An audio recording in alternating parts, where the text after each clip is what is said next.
V D Satheesan ഉച്ചയ്ക്ക് 12 മണിക്ക് നിയുക്ത പ്രതിപക്ഷ നേതാവ് കാവൽ മുഖ്യമന്ത്രിയായ പിണറായി വിജയനുമായി കൂടിക്കാഴ്ച നടത്തും. ബേക്കറി ജംഗ്ഷനിലെ അദ്ദേഹത്തിന്റെ വസതിയിലായിരിക്കും കൂടിക്കാഴ്ച. മാർഷൽ വി സെബാസ്റ്റ്യൻ വിവരങ്ങളുമായി ചേരുന്നുണ്ട്. മാർഷൽ, ഒരു പ്രധാന ഘട്ടത്തിലേക്ക് കടക്കുകയാണ്. അത് മന്ത്രിസഭാ രൂപീകരണമാണ്. മുഖ്യമന്ത്രിയെ തീരുമാനിക്കാൻ തന്നെ ഉണ്ടായ കാലതാമസവും ചർച്ചകളും ഒക്കെ അത്യാവശ്യം കോൺഗ്രസിനൊരു ചീത്തപ്പേരുണ്ടാക്കി. അതിൽ നിന്നൊന്ന് പുറത്തു കടന്ന് എല്ലാവരും അത് മറക്കുന്നതിന് മുൻപ് മറന്ന് കഴിഞ്ഞിരിക്കുന്നു ഇപ്പോൾ തൽക്കാലത്തേക്ക്. പക്ഷേ ഇനി മന്ത്രിസഭാ തർക്കങ്ങളില്ലാതെ ഉണ്ടാക്കുകയാണ് അടുത്ത ലക്ഷ്യം.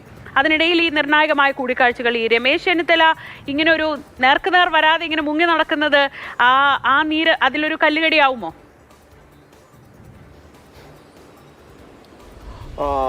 ശ്രീജ, പ്രധാനമായിട്ടും 3 മുഖങ്ങൾ, പരിഭവത്തിൻ്റെ 3 മുഖങ്ങൾ ഇന്ന് തിരുവനന്തപുരത്ത് എത്തുകയാണ്. അതിൽ ഒന്ന് കെ.സി. വേണുഗോപാലാണ്, മറ്റൊന്ന് കെ. സുധാകരനാണ്, അതോടൊപ്പമാണ് രമേശ് ചെന്നിത്തല. രമേശ് ചെന്നിത്തല സ്വാഭാവികമായും കെ.സി. വേണുഗോപാലെ അപേക്ഷിച്ച് നോക്കുമ്പോൾ വി ഡി സതീശനെ വളരെ പെട്ടെന്ന് സെറ്റിൽ ചെയ്യാൻ പറ്റുന്ന ഒരാളാണ് എന്നുള്ള വിശ്വാസമാണ് കോൺഗ്രസ് നേതൃത്വത്തിനുള്ളത്. കാരണം രമേശ് ചെന്നിത്തലയുമായി വി ഡി സതീശനൊരു കൂടിക്കാഴ്ച നടത്തിയാൽ തീരാവുന്ന, അല്ലെങ്കിൽ അപ്പോൾ തീരാവുന്ന മഞ്ഞ് മാത്രമേ ഉള്ളൂ.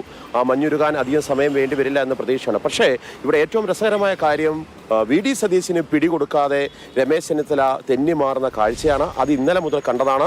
ഇന്നലെ വി ഡി സതീശൻ്റെ പേര് പ്രഖ്യാപിച്ചപ്പോൾ മുതൽ തന്നെ അദ്ദേഹം ഒഴിഞ്ഞു മാറുകയാണ്. ഗുരുവായൂർ സന്ദർശനം, അതിനുശേഷം ബന്ധുവീട്ടിലേക്കുള്ള പോക്ക്, അങ്ങനെ വി ഡി സതീശൻ അദ്ദേഹത്തെ കാണാൻ വേണ്ടി ഇറങ്ങുന്നു എന്നറിഞ്ഞപ്പോൾ തന്നെ അദ്ദേഹം വീട്ടിൽ നിന്ന് മാറി നിൽക്കുന്നു. അതുകൊണ്ട് ഇന്ന് വൈകിട്ട് 4 മണിക്ക് UDF യോഗം ചേരുന്നതിന് മുമ്പ് തന്നെ രമേശ് ചെന്നിത്തലയെ കാണാൻ വേണ്ടിയുള്ള ശ്രമം നിയുക്ത മുഖ്യമന്ത്രി വി ഡി സതീശൻ നടത്തുമെന്നുള്ള കാര്യം ഉറപ്പാണ്. അതിൽ നിന്ന് മാറി നിൽക്കാൻ വേണ്ടിയുള്ള ശ്രമം രമേശ് ചെന്നിത്തലയെ നടത്തും.